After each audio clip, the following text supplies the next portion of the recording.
এই ৬টি লোকেদের উপর দয়া দেখানো উচিত নয়। এই ৬টি লোক কারা কারা, আসুন এই কাহিনীর মাধ্যমে আমরা জেনে নিই। বলা হয় দুষ্টের সঙ্গে সবসময় দুষ্টতা করা উচিত, কারণ নিম গাছের গোড়ায় অনেক বেশি চিনি ঢাললেও তার মধ্যে মিষ্টতা আসে না। এই সংসারে দুই ধরনের দুষ্ট থাকে, এক সাধারণ দুষ্টু, দুই স্বভাবগত দুষ্টু। এই দুষ্টু ব্যক্তিদের আপনি যতই বোঝান না কেন, যারা স্বভাবের দিক থেকে দুষ্টু হয় তাদেরকে কখনোই উপদেশ দিয়ে স্বভাব পরিবর্তন করা যায় না। একবার একটা সিংহ এক শিকারীর লোহার খাঁচায় আবদ্ধ ছিল। সে ক্ষুধা তৃষ্ণায় ব্যাকুল হয়ে ওই লোহার খাঁচা থেকে বেরিয়ে আসার জন্য ছটফট করছিল। ঠিক তখন সেখান দিয়ে এক ব্যক্তি পেরিয়ে যাচ্ছিলেন। ওই ব্যক্তিকে দেখে সিংহটি বলতে শুরু করলেন, ও ভাই, তুমি কি আমাকে এই লোহার খাঁচা থেকে মুক্ত করতে পারবে? আমি তোমার এই উপকার সারা জীবন ঋণী হয়ে থাকব। সিংহের কথা শুনে ওই ব্যক্তিটি বলে, তুমি কি আমাকে মূর্খ ভাবছ? যদি আমি তোমাকে মুক্ত করে দিই, তুমি উল্টে আমাকে খেয়ে ফেলবে।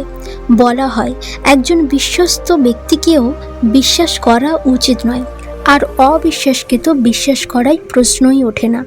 বেশিরভাগ সময় তারাই ধোঁকা দেয় যারা যাকে বেশি বিশ্বাস করে। আর তুমি তো আমার স্বভাবের দিক দিয়ে শত্রু। যারা দুষ্টু শত্রুদের উপর বিশ্বাস করে, তাদের কথা মেনেছে, তাদের নিশ্চিতভাবে পতন হয়েছে। এই জন্যে আমি তোমাকে মুক্ত করব না। ওই ব্যক্তির এই কথা শোনার পর সিংহটি আবার অনুরোধ করে বলে, ভাই, আমি তোমার সঙ্গে তোমাকে কোনো ধোঁকা দেব না। আমি কথা দিচ্ছি, যদি তুমি আমাকে এই খাঁচা থেকে মুক্ত করে দাও, তাহলে আজ থেকে তুমি আমার প্রিয় বন্ধু হয়ে থাকবে। আর বলা হয় বন্ধুত্বের হাত বাড়িয়ে দেওয়া মানুষ এসে কাজ সিদ্ধ করার জন্য। সমস্ত দিক দিয়ে সম্পূর্ণ হওয়ার সত্ত্বেও বিদ্বানদের নতুন বন্ধু তৈরি করা উচিত। তুমি আমাকে মুক্ত করো, আমার সঙ্গে বন্ধুত্ব করে নাও। বিপদের সময় আমি তোমার অনেক কাজে আসব। তখন ওই শান্ত সরল ব্যক্তি বলে, হে সিংহরাজ, তুমি আমার সঙ্গে কিভাবে বন্ধুত্ব করতে পারো? কারণ তুমি তো ভক্ষণ, তুমি পশু, আর আমি তোমার খাদ্য। বিদ্বান লোকেরা বলে বন্ধুত্ব এবং বিবাহ সব সময় সমান হওয়া দরকার। যে সমস্ত মূর্খ নিজের থেকে ছোট কিংবা নিজের থেকে বড় কিংবা নিজের থেকে বড় আলাদা কোনো জাতির সঙ্গে মিত্রতা করে, তারা হেয় লোকেদের হাসির পাত্র, আর না হলে তারা মারা পড়ে। স্বভাবের দিক দিয়ে তুমি আমার শত্রু, আর শত্রুর সঙ্গে মিত্রতা, মিষ্টি মিষ্টি কথা এইসব বিশ্বাস করতে নেই। কারণ বলা হয় যে খুব ভালোভাবে গরম করা জলও আগুন নিভিয়ে দেয়। আরও একটা কথা, মিত্রতা কখনোই মতলব ছাড়া হয় না। উপকার করলে মানুষের সঙ্গে মিত্রতা হয়, কোনো কোনো কারণে পশুদের সঙ্গেও মিত্রতা হয়। ভয় ও লোভের ফলে মূর্খদের মিত্রতা হয়। উপহারের মাধ্যমে তো শুধুমাত্র স্বজন ব্যক্তিদের মিত্রতা হয়ে থাকে। বিদ্বান লোকেরা বলেন যে সমস্ত লোকেরা নিজের উন্নতি, জীবন ও সুখের ইচ্ছা রাখে, ওই সমস্ত লোকেদের বৃহস্পতিকেও বিশ্বাস করা উচিত নয়।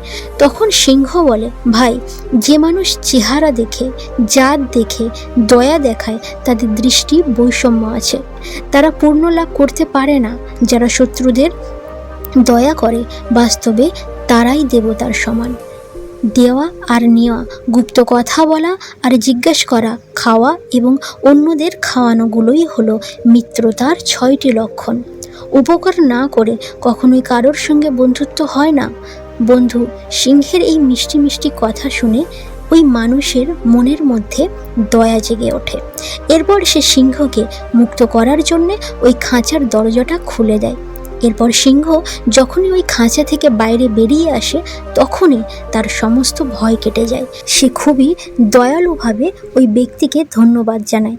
এরপর ওই ব্যক্তি যখন সেখান থেকে একটু এগিয়ে যায়, তখন ওই সিংহ ভাবে যে আমি অনেক দিন থেকে ক্ষুধার্ত, তৃষ্ণার্ত, আমি এতদিন খাঁচার মধ্যে আবদ্ধ ছিলাম, এখন এত তাড়াতাড়ি কোথায় পাবো, কোথায় জোগাড় করব আমার শিকার?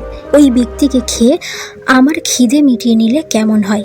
এটা ভেবে সিংহ নিজের দেওয়া সমস্ত কথা ভুলে ওই ব্যক্তির দিকে তাকে খাবার জন্য এগিয়ে যায় আর তাকে বলে, হে মূর্খ মানুষ, দাঁড়াও, তুমি আমাকে মুক্ত করে বড় ভুল করে ফেলেছ। এখন তুমিই বলো, আমি খুবই ক্ষুধার্ত, আমি কাকে খেয়ে নিজের খিদে মেটাবো? এই জন্যে আমি তো এটা ভেবে নিয়েছি যে আমি তোমাকে খেয়ে নিজের খিদে মেটাবো। সিংহের কথা শুনে ওই ব্যক্তি ভয়ে কেঁপে ওঠে। হে সিংহরাজ, আমি তোমাকে খাঁচা থেকে মুক্ত করে তোমার জীবন বাঁচিয়েছি। তুমি আমাকে নিজের বন্ধু হওয়ার কথা দিয়েছ, তুমি এত তাড়াতাড়ি নিজের কথাকে ভুলে গেলে, এখন আমাকেই খেতে চাও? এটা কোথাকার ন্যায়? এটা তো অন্যায়। সিংহ বলে, ভাই, তুমি কি এটা জানো না যে এই 9 প্রকারের লোকেরা ধর্মকে জানে না? 1, নেশার মত্ত; 2, অসাবধান; 3, পাগল; 4, ক্ষুধার্ত; 5, ক্রোধী; 6, তাড়াহুড়ো করা ব্যক্তি; 7, লোভী ব্যক্তি; 8, কামকার। এই সময় আমার খিদে মেটানো আমার ধর্ম। বন্ধুত্ব তখনই থাকবে যখন আমি জীবিত থাকব।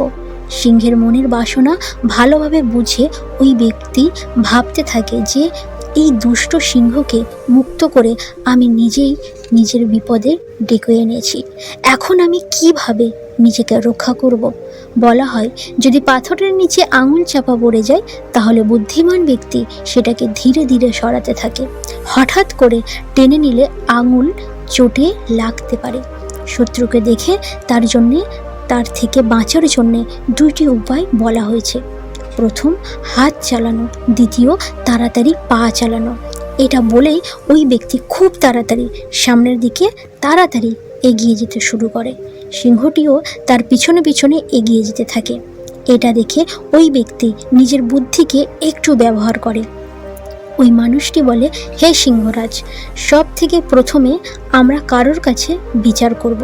যদি নির্ণয় তোমার পক্ষে হয়, যদি বিচার তোমার পক্ষে আসে, তাহলে তুমি আমাকে খেয়ে নেবে, আর যদি আমার পক্ষে আসে তাহলে আমাকে ছেড়ে দেবে।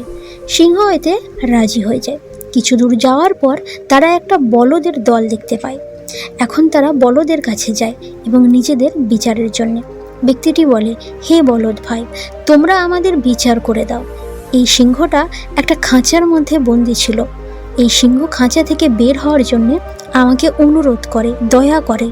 আমি তাকে খাঁচা থেকে বের করি। এখন সে আমাকেই খেতে চায়। বলো, এই সিংহ আমাকে খাওয়ার কি উচিত? দুজনেরই কথা শুনে বলদ ভাবে, এমনিতে তো সিংহ এই মানুষটির সঙ্গে বিশ্বাসঘাতকতা করছে, কিন্তু এই মানুষটিকেও বাঁচানো কতটা উচিত? এটা সেই মানুষ যারা আমাদেরকে নিজেদের মতলবে খাবার দেয়। যতদিন আমরা এদের কাজে আসি ততদিন এরা আমাদের খাওয়া দাওয়া দেয়। তারপর যখন আমরা বৃদ্ধ হয়ে যাই তখন এরা আমাদের কসাইয়ের কাছে বেচে দেয় কিংবা কোনো জঙ্গলে ছেড়ে দেয়। এমন মতলবী মানুষদেরকে সিংহের খাদ্য হওয়াই উচিত। এটা ভেবে ওই বলদেরা সিংহের পক্ষে ফয়সলা শুনিয়ে দেয় আর সিংহকে বলে, তুমি এই ব্যক্তিকে খেয়ে নিজের খিদে মেটাতে পারো। এই বিচার শুনে ওই ব্যক্তি খুবই আফসোস করে যে ওই সিংহের জন্যে বলদেরা আজ আমার প্রাণ বাঁচালো না। তারপর ওই ব্যক্তি সিংহকে বলে যে, দেখো, একজন ব্যক্তির বিচার শোনার ভুল হতে পারে, একজন ব্যক্তি ভুল বিচার করতে পারে। সামনের অন্য কাউকে আমাদের ব্যাপারে বিচার করার কথা বলবো। যদি এবারে বিচার তোমার পক্ষে আসে তাহলে তুমি আমাকে অবশ্যই খেয়ে নেবে। এই ভেবে যখন তারা একটু সামনের দিকে এগিয়ে যায় তখন তারা সামনে একটা কুকুরকে দেখতে পায়। তারা ওই কুকুরটিকেও তাদের সম্পূর্ণ কাহিনী শোনায় আর কুকুরকে বলে, আপনি যেটা উচিত বলে মনে করবেন সেটাই সিদ্ধান্ত নিন। কুকুর একটু ভাবে, এরপর সে বলে, যদি আমি ওই ব্যক্তিকে সিংহকে খাওয়ানোর জন্য বলে দিই তাহলে কোনো লাভ হবে না, কারণ ওই সিংহ নির্দোষ পশুদেরকে হত্যা করে খেয়ে ফেলে। যদি আমি মানুষটাকে বাঁচিয়ে দিই তাহলে কম করেও ওই ব্যক্তি একটি করে রুটি অবশ্যই আমাকে খেতে দেবে। এটা ভেবে কুকুরটি তাদের দুজনকে আবার ওই স্থানে নিয়ে যায়। তারপর কুকুরটি সিংহকে বলে, হে সিংহরাজ, তুমি এত ছোট খাঁচাতে কিভাবে ছিলে? তোমার কাছে তো এই খাঁচাটি ছোট। সিংহ বলে, না না, আমি এর মধ্যেই বন্দি ছিলাম। এই খাঁচাটি দেখে এই ব্যক্তি আমাকে মুক্ত করেছে, না তুমি এই ছোট খাঁচার মধ্যে থাকতেই পারো না। যখন কুকুরটি এই কথাটা বারবার বলতে থাকে, তখন সিংহ নিজের কথাটা সত্য প্রমাণ করার জন্য হঠাৎ করে ওই খাঁচার মধ্যে ঢুকে যায় আর বলে, দেখো আমি এই খাঁচার মধ্যে এমনভাবে বন্ধ ছিলাম। ওই সিংহ যখনই ওই খাঁচার মধ্যে ঢোকে আর এই সব বলতে থাকে, কুকুরটি তখনই ওই ব্যক্তিকে খাঁচার দরজা বন্ধ করে দিতে বলে। আবার ওই সিংহটা খাঁচার মধ্যে আবদ্ধ হয়ে যায়। তখন কুকুরটি বলে, হে দুষ্ট সিংহ, তোর স্থান এখানে, এখন তুই এখানেই বন্ধ থাক আর ক্ষুধা তৃষ্ণায় ছটফট কর। কথাই আছে, দুষ্টের উপর দয়া দেখানো মূর্খামির কাজ। যে সমস্ত লোকেরা দুষ্টের উপর দয়া দেখায় তাদের পতন অনিবার্য। কাজ বিগড়ে দিতে থাকা আর নিজের কাজ করে নেওয়ার ভণ্ড, যাদের মুখে মিষ্টি মিষ্টি কথা আর ভিতর থেকে নিষ্ঠুর হয়, তারা ক্ষমারও যোগ্য নয়। মানুষের জন্য তার মূর্খতা সবসময় দুঃখময় হয়ে ওঠে।